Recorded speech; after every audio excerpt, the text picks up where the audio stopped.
Bonjour à tous et bienvenue dans cette nouvelle vidéo destinée au terminal. Aujourd'hui, nous entamons un nouveau chapitre de géographie qui porte sur l'Union européenne dans le cadre de la mondialisation. Ce chapitre est riche en découvertes et dans ce cours, nous allons nous concentrer sur la diversité des territoires européens. Nous allons procéder en 3 parties. Une première sur la variété des territoires, une seconde sur les disparités socio-économiques, pour finir par l'exemple des inégalités territoriales en Allemagne. Alors, attachez vos ceintures, nous sommes sur le point de partir à la découverte de l'Europe, une terre de contrastes. Commençons par la première partie de notre exploration, la grande variété des territoires en Europe. L'Europe se distingue tout d'abord par sa diversité géographique et climatique. Celle-ci est premièrement due à son relief, qui façonne les paysages et influence le mode de vie des populations. Regardons de plus près quelques-unes des principales caractéristiques du relief européen. Prenons d'abord les montagnes.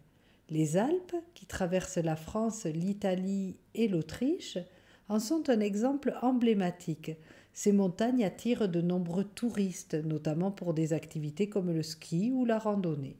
En contraste avec ces sommets, nous avons également de vastes plaines, comme la plaine du Danube, qui s'étend à travers des pays comme l'Allemagne, l'Autriche et la Hongrie.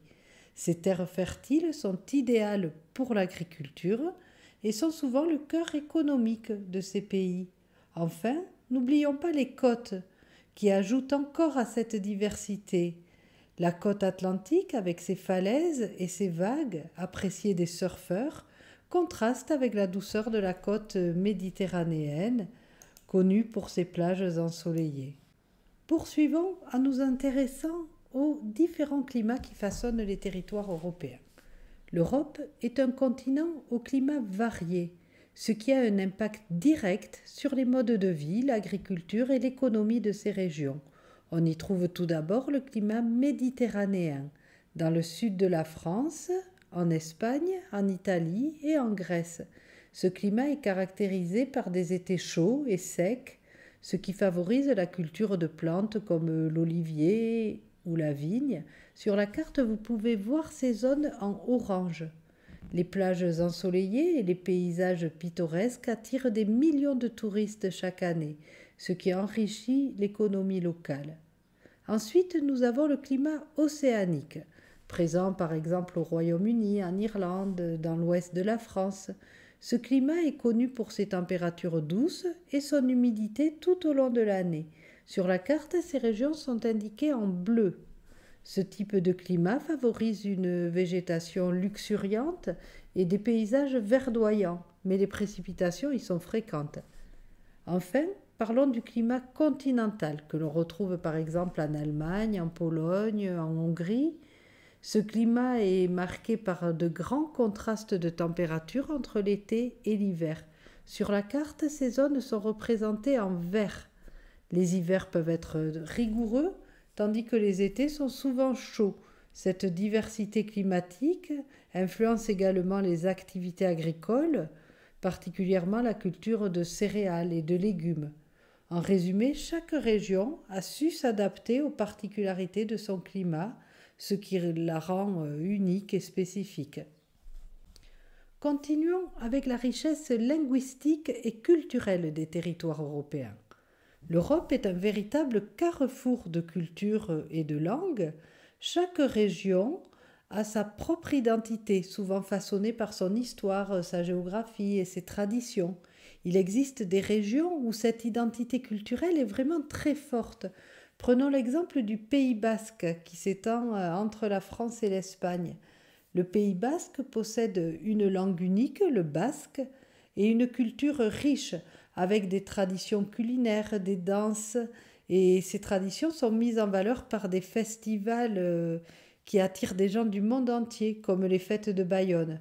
Cette forte identité culturelle est souvent accompagnée de mouvements indépendantistes, reflétant un désir d'autonomie et de reconnaissance.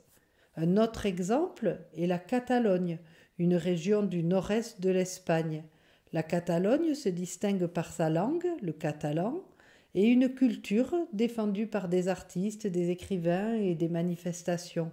Elle connaît des mouvements indépendantistes marquants, particulièrement ces dernières années, avec des revendications pour un statut d'autonomie accrue. Cette diversité linguistique et culturelle ne concerne pas seulement ces deux régions. Partout en Europe, nous trouvons des communautés qui revendiquent leur identité. Et c'est cette mosaïque de cultures qui fait la richesse de l'Europe. Nous pouvons maintenant faire une typologie des territoires en Europe. Commençons par des territoires urbains. Ces zones se distinguent par une forte densité de population et un dynamisme économique remarquable. Prenons des exemples comme Paris et Berlin. Ces grandes métropoles offrent de nombreuses opportunités d'emploi et possèdent des infrastructures développées, tels que des réseaux de transport efficaces, des établissements éducatifs et des services variés de santé par exemple. Elles sont des centres culturels et économiques qui attirent des personnes de tous horizons. À l'opposé, nous avons les territoires ruraux. Ces régions sont caractérisées par une faible densité de population et une forte activité agricole. Elles sont souvent perçues comme des havres de paix avec des paysages naturels préservés. L'agriculture y joue un rôle clé et ces territoires peuvent offrir des produits locaux de qualité. Cependant, ils peuvent aussi rencontrer des difficultés en matière d'accès aux services et d'opportunités économiques. Ensuite, on peut faire une autre catégorie avec les territoires industriels, comme la Ruhr en Allemagne, qui était une ancienne région industrielle qui a prospéré grâce à l'extraction du charbon. Aujourd'hui, la Ruhr est en pleine reconversion, cherchant à diversifier son économie et à se réinventer face aux défis de la désindustrialisation. Ces territoires sont souvent des territoires en mutation, essayant de s'adapter aux nouvelles réalités économiques. Enfin, on peut faire une dernière catégorie avec les territoires côtiers. Ces régions sont souvent synonymes de tourisme et d'activités maritimes, comme le commerce et la pêche. Les côtes attirent de nombreux visiteurs en quête de soleil, de plage et d'activités nautiques. Elles jouent également un rôle essentiel dans l'économie avec le commerce maritime, l'aquaculture et la pêche. Entrons maintenant dans la deuxième partie de notre cours, où nous allons aborder les disparités socio-économiques en Europe. Pour comprendre ces inégalités, différents indicateurs peuvent nous aider, et l'un des plus utilisés est l'IDH, ou Indice de développement humain. L'IDH est un chiffre qui varie de 0 à 1 et qui mesure le développement humain à travers 3 dimensions. La première est la santé, mesurée par l'espérance de vie à la naissance. Cet indicateur nous donne une idée de la qualité des soins de santé disponibles dans un pays et de l'état général de santé de sa population. Une espérance de vie élevée est souvent le signe d'un bon accès aux soins et d'un mode de vie sain. La deuxième dimension concerne l'éducation, qui est évaluée par la durée moyenne de scolarisation et le taux d'alphabétisation, c'est-à-dire le pourcentage de personnes sachant lire et écrire. Enfin, la troisième dimension est le niveau de vie, mesuré par le revenu national brut par habitant. En combinant ces 3 dimensions, l'IDH nous offre une vision globale du développement d'un pays. Le coefficient de Gini, quant à lui, mesure la distribution des revenus au sein d'une population. Le coefficient varie de 0 à 1. 0 indique une égalité parfaite où tout le monde reçoit exactement le même revenu et 1 représente des inégalités maximales où une seule personne détient tous les revenus tandis que les autres n'ont rien. Plus le coefficient de Gini s'approche de 1, plus les inégalités de revenus sont prononcées dans une société. Cet indicateur est donc essentiel pour comprendre la répartition des richesses, ce qui peut avoir des implications profondes sur la cohésion sociale et le développement économique. Passons maintenant à l'indice de pauvreté multidimensionnel, l'IPM. Contrairement aux mesures traditionnelles qui ne prennent en compte que le revenu, l'IPM évalue la pauvreté en tenant compte de plusieurs facteurs essentiels à la qualité de vie, tels que la santé, qui peut inclure l'accès aux soins médicaux et la nutrition, l'éducation et l'accès à des services de base comme l'eau potable ou le logement. L'IPM offre une vision plus complète de la pauvreté en tenant compte des multiples dimensions qui affectent le bien-être des individus. Nous allons maintenant faire une typologie des régions selon ces inégalités socio-économiques. Commençons à nous intéresser aux régions à faible inégalité. Ces régions se caractérisent par un indice de développement humain élevé, témoignant du bon niveau de vie de leurs habitants. Les pays qui font partie de cette typologie affichent généralement un accès facilité à l'éducation, à la santé et aux différents services. On y trouve certains pays nordiques comme la Suède, la Finlande et le Danemark. Ces pays sont souvent cités comme des modèles de bien-être social en raison de leur politique de redistribution efficace. Ces nations investissent beaucoup dans les services publics comme l'éducation et la santé, ce qui permet de réduire les écarts entre les différentes couches de la population. Leurs systèmes fiscaux progressifs et leurs programmes de protection sociale garantissent que les ressources sont redistribuées de manière à soutenir les plus vulnérables. Ces régions à faibles inégalités montrent qu'il est possible d'atteindre un haut niveau de vie pour tous grâce à des politiques sociales bien conçues et mises en œuvre. Poursuivons notre typologie en examinant les régions à inégalité modérée. Dans cette catégorie, nous trouvons des régions qui affichent un IDH élevé, mais qui présentent aussi des poches de pauvreté. Des pays comme l'Allemagne, les Pays-Bas, la France ou la Belgique en sont des exemples. Ces nations possèdent des systèmes de protection sociale solides, ce qui leur permet d'offrir un bon niveau de vie à une grande partie de la population.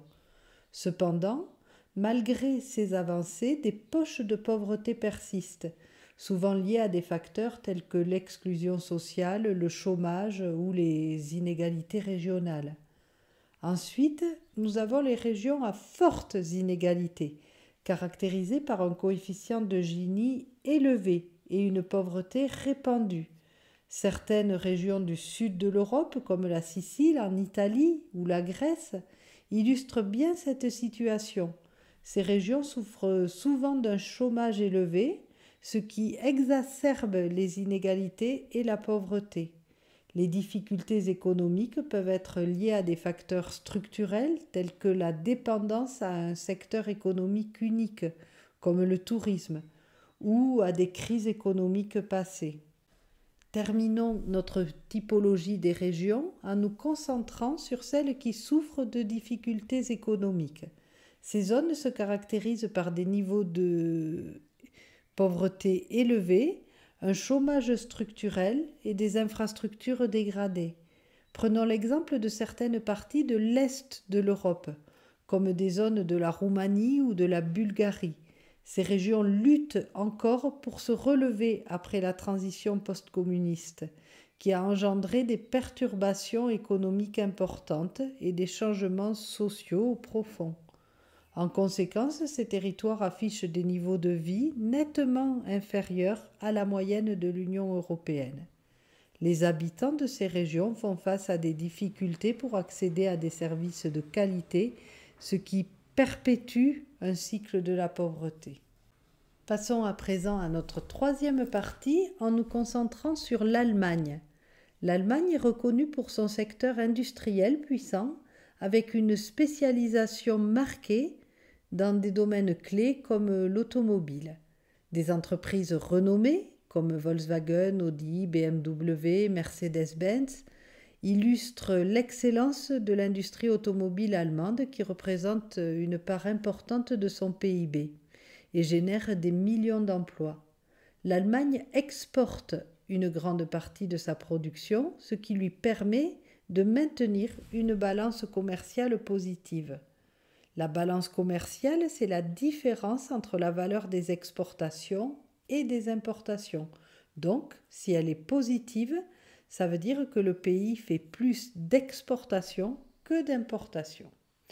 L'Allemagne est également un pôle d'attraction pour les investissements étrangers, attirant des capitaux grâce à sa stabilité économique, son infrastructure développée et sa main-d'œuvre qualifiée.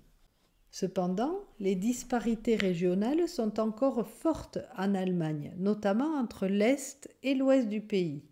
Les différences économiques entre l'ancienne Allemagne de l'Ouest et l'ex-RDA, la République démocratique allemande, demeurent marquées, même plus de 3 décennies après la réunification de 1990.